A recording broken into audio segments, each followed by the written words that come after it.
about is creating something that evokes feelings and emotions for players. That's what you're creating.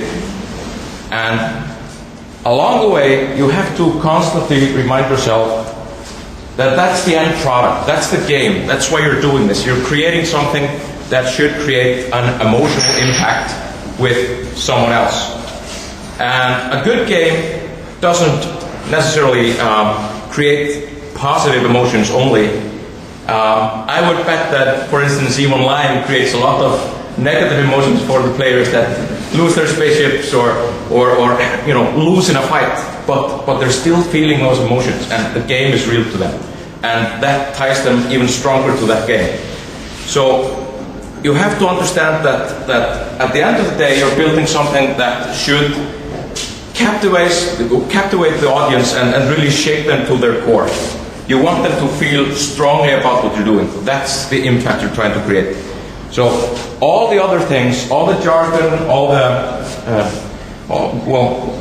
basically how you implement it is one thing.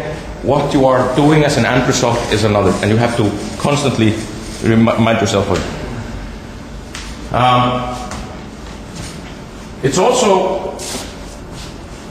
It's also good to know your history. This is the first computer game. It was called Tennis for Two. It was built by a couple of scientists that became bored in their job. So they started to fiddle with their devices and ended up creating this game. And all of a sudden their lab was the most popular one on the campus. Everybody was checking out this incredible device. And it was a social experience, and games are always a social experience. Even single-player games are actually a social experience, because people that play the same single-player game talk to each other about it. So it's always a social experience. And what is it you're trying to do? There's a theory in psychology called theory of flow, which basically is constructed around the idea that, well, everybody knows that you hit that zone. You're doing something and you hit that zone. You're doing work and you just feel good and you hit that zone and time flies by and you don't remember anything. You just did a lot of work, and you didn't stand up to eat. You didn't go to the toilet. Nothing. You just hit that zone. Everybody has this. This is flow. This is what happens when your skill set matches the challenges before you exactly. You have a task that is actually pushing you to your limit. You can still handle it, but it's really pushing you to your limit. That's when you hit flow. That's when the guy on the basketball court amazingly scores 20 baskets in a row. He's in that state. He's in flow. What happens if your skills are better than the challenges before you? You get bored. If the challenges are more difficult than your skills can handle, you get anxious.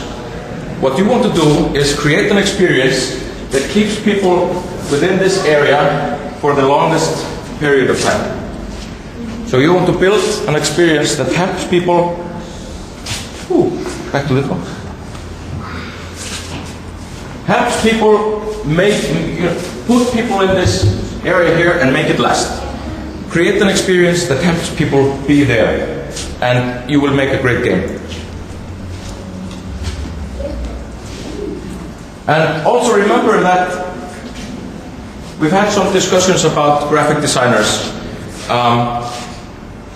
Good graphics are a part of a good game, but they're not the game. It's actually the gameplay, it's the experience, it's the thing you're creating. It's the emotional excitement of it, what it creates. This is, a game creation can start out like this. Just a single drawing with a few explanations. And just by drawing it down on paper and walking around with it and just trying to imagine how it would be to play it and feel it, it's actually something that gives you a lot of it gives you insight into what it is you're about to create. And at the end of the day, it ends up being something like this. And if you look again at the drawing I just showed you,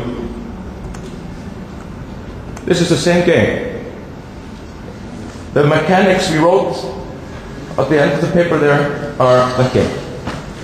So, again, maybe on Hilmar's point, start out small, easy, take steps.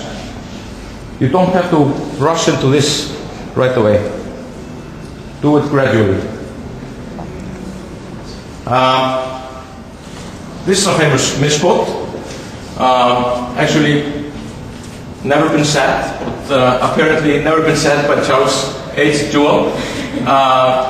But somebody somehow he got misquoted, and well, this is one of the most famous quotes in designer history, and nobody ever said it. So it's like that sentence from "Play It Again, Sam," which was never in that movie either. So, but basically, the quote is: "Everything that can be invented has been invented." And actually, there's a little truth in that. And if you look at, for instance, the iPod. It's designed by Jonathan Ive.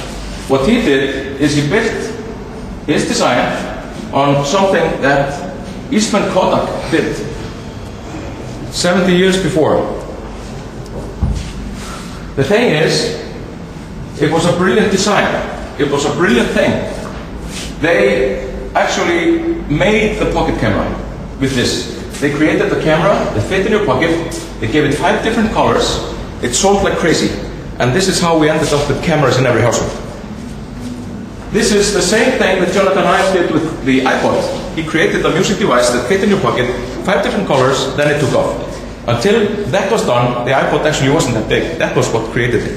He just copied another industrial design and adapted it to what he was doing. And the same thing can also be done in game development. You can look at other games and you can see the mechanics that are there, and you can see how you could improve them, tie them together. You don't have to come up with everything from scratch. You can build on what's already there and still be innovative. Because nobody will ever say that the iPod mini wasn't innovative. That's a pretty innovative design. But it's still built on something else. So, that was kind of what that guy has questions.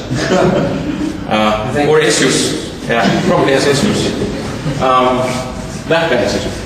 But, yeah, questions? Mind you, you're not going to all come visit me at Gogogic. That's no way. So, use this space and time to ask your questions, please. Okay. How long was in your development of Simple 6 before you started doing other games?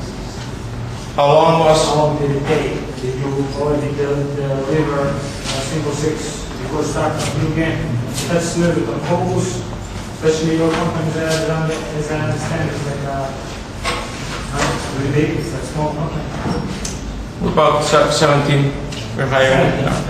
Hiring about 4 people this month. But so it's still a small company, yes. Yeah. And the iPhone team is actually a very small part of it.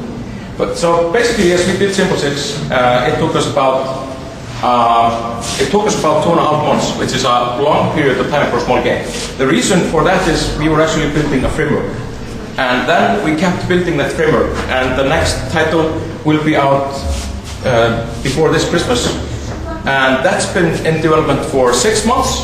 The game actually is maybe a month of development. The rest is framework. So we're building a framework.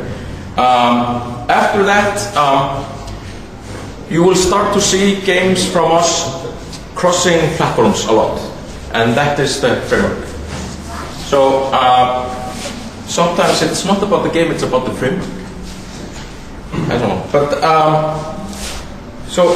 I mean, a small game like Simple 6, if we would have just focused on creating the game and not the framework, that would have been like, I would estimate 4 to 6 weeks of development time, something like that, for a team of 2 to 3 people. But I mean, we playtested it we printed it out on paper and we cut out like iPhone look